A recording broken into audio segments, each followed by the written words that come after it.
Are you looking to grow your dental practice and attract top-tier new patients? Discover the potential of digital marketing with a personalized strategy session. Join Lila Stone, the marketing director at Equa, for an exclusive 90-minute consultation. Lila and her team will dedicate 6 hours before your meeting to create a customized marketing plan specifically for your practice. This valuable opportunity is free of charge and comes with no commitments. Visit www.insuranceuntangledorg/MSM to schedule your meeting with Lila today. You'll also receive a free analysis report so you can start transforming your practice through the power of digital marketing. You are now listening to another episode of the Insurance Untangled podcast, where we explore the various challenges faced by dental practices due to their reliance on insurance. Join us in this podcast as we dive deep into the issues surrounding dental insurance dependence and offer practical solutions and strategies to help you take control of your practice's financial future. Welcome to another amazing episode of the Insurance Untangled podcast. My name is Ben Tuine, and I'm one of the co-hosts on this podcast that is dedicated to helping you untangle yourself with the mess of insurance that we all have to live with. So today I have my good friend and co-host Naren with me. I'm going to interview Naren to talk about an important concept regarding marketing. Naren, how are you, my friend? I'm doing great, Ben. This is going to be a fun episode. I like the topic.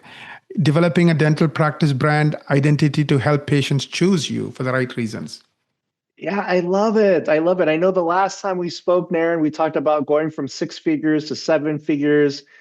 A lot of lessons to learn there. So today we're going to talk about exactly what you mentioned, is developing a dental practice brand identity, sort of in a way that helps you choose, or at least helps your patients choose you for the right reasons, right? Last thing we want is for people to choose us and they feel like they've been misled or, whatever it may be, right? We want people that are going to be compliant. So let me give some context in terms of a brief introduction to this episode here. So in today's day and age, more than ever, patients are researching practices online before choosing where they choose to, where those patients go. A strong brand isn't just about having a nice logo or a fancy website.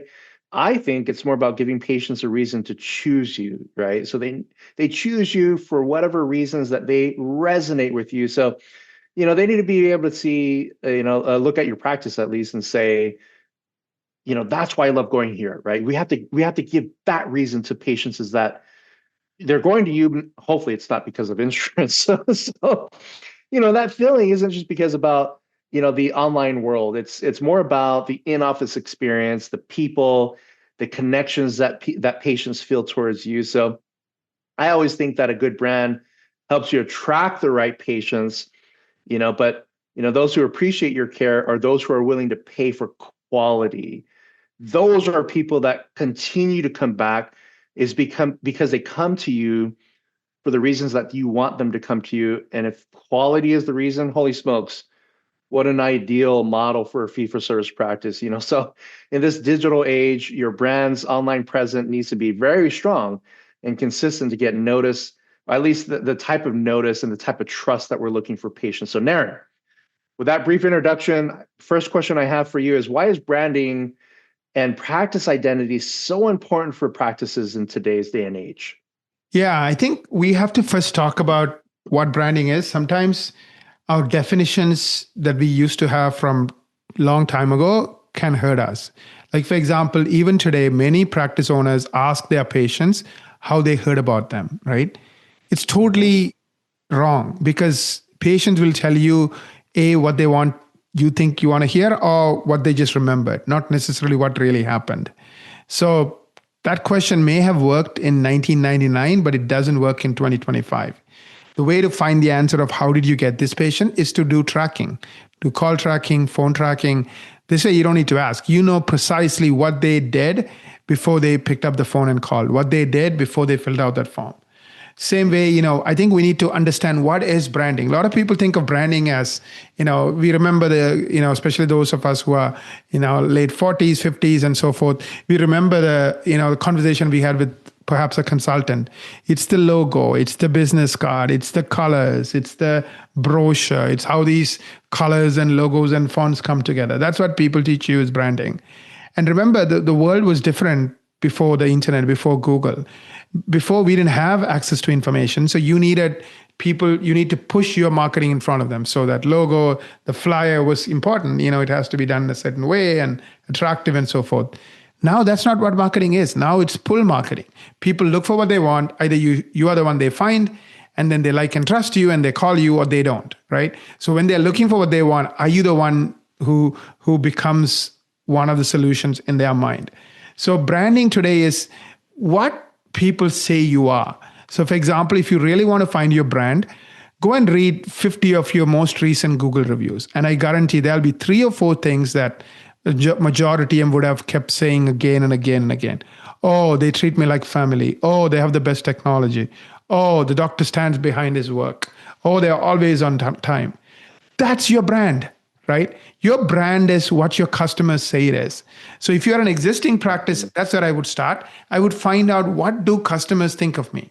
If you're a PPO practice where you are doing, free dentistry, of course, the brand is, they won't say it, but you did free dentistry, but assuming you have cared about your work and so forth, go read your Google reviews, see what the 5 or 6 things that people are telling you, and then lean into this. It doesn't have to be 5 or 6. I would say 3 or 4 things they are saying about you, then lean into it. That's your brand. So I think that's where we need to start. So I think instead of getting caught up on the trap of colors and fonts and logos and this and that, we need to really understand what a brand is. Brand is what people say you are. What's Apple's brand? They stand behind their products. They make beautiful products. Their products always work. That's the brand, right? So when we think of an Apple, we know it's going to work. We know it's going to look good. So I won't have to hide my phone, right? We know that if there's a problem, I can take it to a store, or they'll give me a new one, or they'll take care of it in the Genius Bar, right? So that's the brand, right? What do people think of you? And then if you're a new practice, just like Apple founders thought about what they want people to remember them as, think about, how do you want people to remember them as? Or we stand behind our work. We do quality work. We take care of you like family. We care about customer service. Whatever it is, you pick 2 or 3 attributes, and that becomes your brand. Mm-hmm. Yeah, no, I love that, Naren. And I think about when I first created my business name, it was actually not me. It was my wife. I was asking her, I was like, what good word conveys truth? And my wife is Scottish. My wife's mother, my mother-in-law, she was born and raised in Edinburgh in Scotland. So she knows how to speak Latin. Rest in peace. She passed away a few years ago. But the way you speak was important to her because she understood Latin. She understood the root words. She understood the definition behind the root words. And that, for her, she was known for her understanding of the English language that we've lost as a society.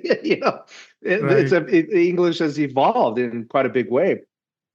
So I love what you mentioned about branding and identity, because it feels like that area is evolving too, that we have to keep up with it, So, when I think about, let's start with websites, Naren. When I think about a website, or if I'm a dentist thinking about a website, does my website reflect my practice's identity? Is that an important thing or not in today's world? I really think if you're an existing practice and you read your reviews and you find out your brand is,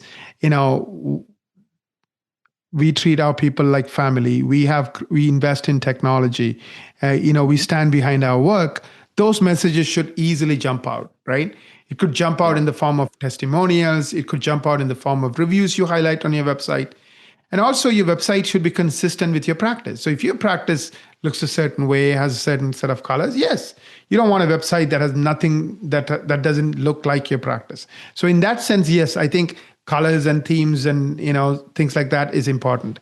But I also see websites that are so much focused on colors and images and things like that, where you are distracting me. I don't really care that you like pink or you like a certain pink and everywhere it's pink, pink, pink. No, I don't really care. I'm not looking for the pink dentist. I'm looking for someone who has those attributes, right? So help me understand you, help me see you, and ideally help me see you not through your words, but through the words of your customers, testimonials, videos, cases. Let me find the information I'm looking for as a consumer. I'm looking for Invisalign. So when I go to your Invisalign page, have you done cases? Let me see those cases. I shouldn't have to go dig finding it. Give me different options, to give me different skin colors, different ages. So I kind of can see, oh yeah, someone like me was really happy and I see the way they look thanks to you. Now I would look the same way, because subconsciously we think people like us, if they are happy, we are going to be happy. So age, skin color, etc. So like really put yourself in the shoes of the customer. Once you understand what your brand is, help me choose you for the particular problem the customer has, but for the particular things that you deliver. We still stand behind our work. We treat people like family, whatever those things are. And then I think you have to live it day in and day out with the help of your team. Yeah, I like that a lot, what you just said there, Naren. So what about, I'm thinking about what a dentist would ask as a follow-up question here. So if I'm a dentist and I'm thinking, what role do my team and I play as part of this whole process of creating a very strong brand? So outside from the website, or maybe that's tied to this question here, what role do the team and the doctor play in creating that brand, or a very strong brand that is? Absolutely. Remember, I said brand is what your customers say you are, and Yes, who sir. decides what your customers are going to say about you, right? It's your team, right? Mm-hmm. If your team is not friendly, your customers are not going to say, oh, they are friendly, they treat me like family, right? Like what I mean by treat me like family is they remember my birthday, they remember my son's, university, and they ask about those things. That's treating me like family, right? Like they care about me. They know things about me. They remember that I went on a vacation and they're like, hey, how's your vacation? Do you have any pictures? Like, it's almost like I'm going to meet my good old friends if I'm the patient, right? So if that's the brand you want, you need your team to kind of buy into that brand and live that brand. So for example, if they treat me like family is your brand, lean in, before the start of every day, you guys in your morning huddle kind of just find out what makes that patient tick. Oh, they love gardening. Oh, they just went on a trip. So you can go through your notes and come prepared and you're ready. So people are like, wow, even though you have seeing 20 patients, for them, you are the only one that's important that day because you remembered something. You asked about them. You asked about things that are important to them, right? If that's your brand. If your brand is, great technology, educate them on the technology and why that's helpful. And of course, invest in technology, right? If your brand is you stand behind the work, when people are upset or not happy, whether it's on Google or in person, you stand behind it. You make it right. You don't argue with the patient. I'm not saying you're a punching bag, but when people are reasonable, you do everything you can to make them happy, right? So, so whatever your brand is, you have to start role playing, start encouraging those behaviors. If your brand is treating people like family, and you see your team member, asking about the patient and really bonding with the patient, you compliment them in the morning. I saw you talking to Susie, and I love the way you talked about her son and remembered that her son is going through a hard time, and how really that connected with her. Thank you so much. This means a lot to me because you are me, right? The team members are you. You have 6 people, and let's say, or whatever number of employees you have. They are the ones who are creating those impressions. They are the ones who are creating those memories, good or bad, about your brand with your patients. Yeah, no, I love that, Naren. Yeah, this whole thing about branding, gosh, I didn't spend a whole lot of time figuring out our logo. I was of the mindset of I'm just going to figure out something that's clean, professional, and then we're going to make it mean something by influencing people to speak positively about it, right? And I don't know. I'm not the best marketing expert, but it seems to work just great for us in following sort of the same line of thought that you've been talking about during this episode. So next question is, when you look at a website and its content, can a website's design and content affect whether a patient chooses to come to a practice or not? Well, it can affect whether they don't choose you. Like imagine a cluttered website. Imagine a hard to navigate website. Imagine a website that doesn't show up on Google, so nobody ever finds it. Imagine a website that doesn't make it easy to pick up the phone and call you. Like in other words, if I'm on the smartphone, I should be able to press the phone number and it should ring. Like, no, no, no, I don't want to write down the number and then call it are you using technology to make it easy for people? Are you making it easy for people to take the next step? Are you getting rid of everything that's in their way, whether it's, unnecessary colors and logos and things like that, that's distracting? Are you giving them the right information? If I'm on your Invisalign page, don't talk to me about anything else. Talk to me about your Invisalign cases. Talk to me about, how to get a hold of you. Talk to me about the process. So give me only relevant information, not anything else. Right.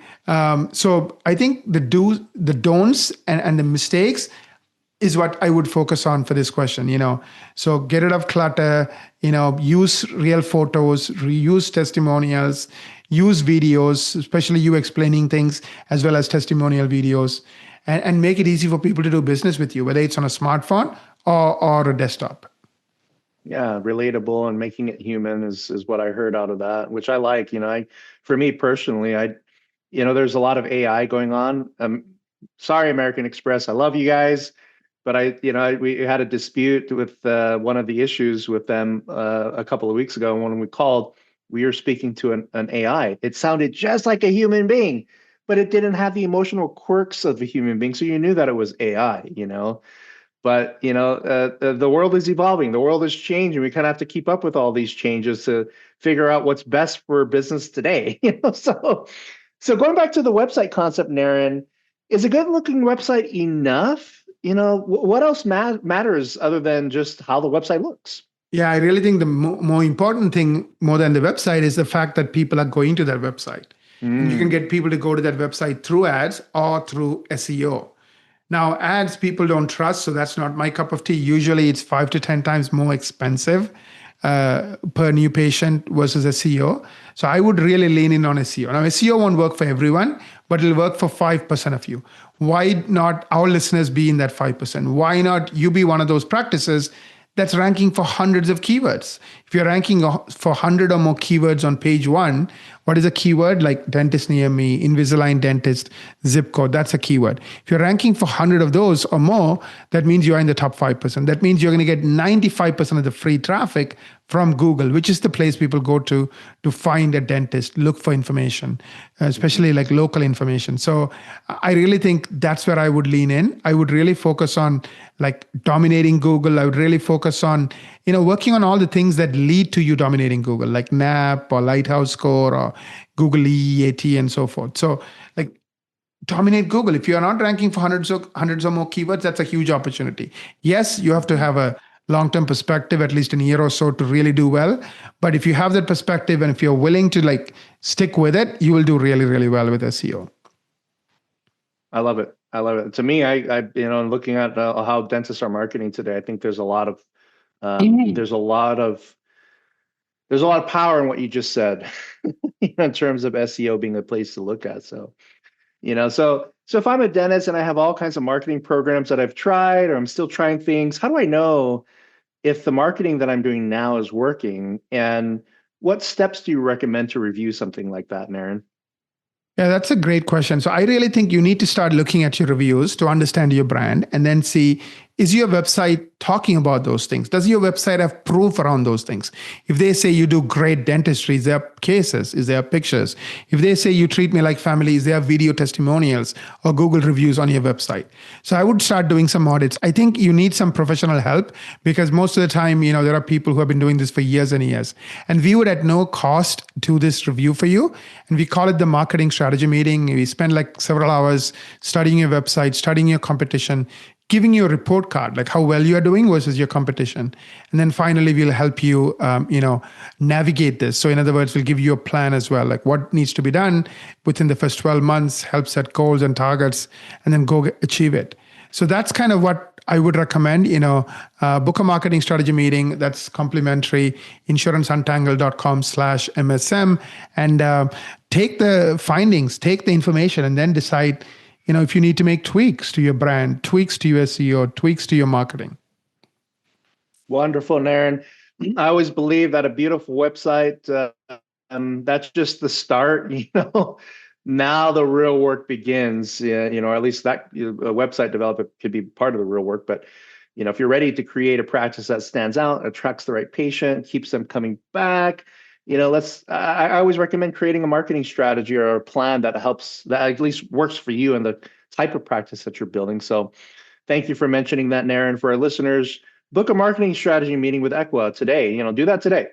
Let's make sure that your website and marketing reflects the amazing work that you do for the type of people that you enjoy treating. So, Naren, thank you so much again. It's always great chatting with you. You always impress me with the knowledge and concepts with regards to marketing.